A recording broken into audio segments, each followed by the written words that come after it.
குழந்தைங்கள திட்டாம, அடிக்காம, பாசிட்டிவா பேசி என்கரேஜ் பண்ணி வளர்க்கணும்னு நினைக்கிற ஒவ்வொரு பாசிட்டிவ் பேரண்ட்ஸும் கண்டிப்பா இந்த வீடியோவை எண்ட் வரைக்கும் பாருங்க. ஏன்னா அந்த பாசிட்டிவ் பேரண்டிங்ல நம்ம பண்ற ஒரு சின்ன தப்புனால அந்த நோக்கத்தோட எதிர்வினைகள் எவ்வளவு பெருசா இருக்கு அப்படிங்கிறது தான் இன்னைக்கு நான் சொல்ல போறேன். அண்ட் அதை எப்படி நம்ம அவாய்ட் பண்ணணுங்கிறதையும் நான் இன்னைக்கு உங்ககிட்ட ஷேர் பண்ண போறேன். நம்ம பாசிட்டிவ் பேரண்டிங்காக அவங்கள மோட்டிவேட் பண்ணி வளர்க்கணும்னு நினைக்கும் போது முக்கியமாக நம்ம பண்ணுற ஒரு விஷயம் என்னென்னா நம்ம அவங்கள பாராட்டுவோம். அங்கே தான் ஒரு சின்ன சிக்கலே இருக்குது. பாராட்டுறதுல என்ன சிக்கல் அப்படின்னு கேட்குறீங்களா? நம்ம பாராட்டும் போது பார்த்தீங்கன்னா பொதுவாக பாராட்டிடுவோம்.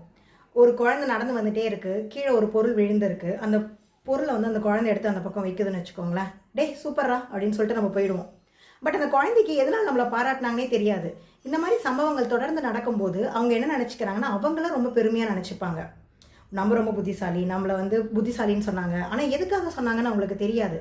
இந்த விஷயத்தினால என்ன ஆகுது அப்படின்னு பார்த்தீங்கன்னா அவங்க வளரும்போது வேறு ஏதாவது ஒரு விஷயத்தில், இப்போ நீங்களே அவங்க வந்து ஒரு விஷயத்தில் மாற்றிக்க சொல்கிறீங்க, இல்லை அவங்க பண்ணுற ஒரு விஷயம் தப்புன்னு சொல்கிறீங்க அப்படின்னும் போது அவங்க வந்து அதை கேட்குற நிலமையில இருக்க மாட்டாங்க.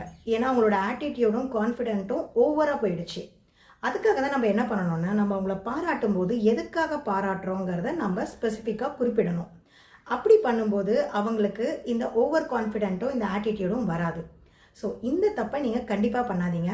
நெக்ஸ்ட் டைம் அவங்க பண்ணும்போது அந்த விஷயத்தோட ப்ராசஸ்க்கு அவங்கள பாராட்டுங்க, அவுட்கம்க்கு கிடையாது. இப்போ நல்லா எக்ஸாமில் மார்க் வாங்கினோடனே அவங்கள புத்திசாலின்னு பாராட்டுறதுக்கு பதிலாக அவங்க அந்த எக்ஸாம்ஸ்க்கு போட்ட எஃபர்ட்டை பாராட்டுங்க.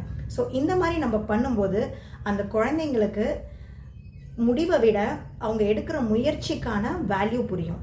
அண்ட் யாராவது ஒரு மாற்றத்தை சொல்லும்போது அதை ஈஸியாக அக்செப்ட் பண்ணிக்கிற நிலைமையிலையும் இருப்பாங்க.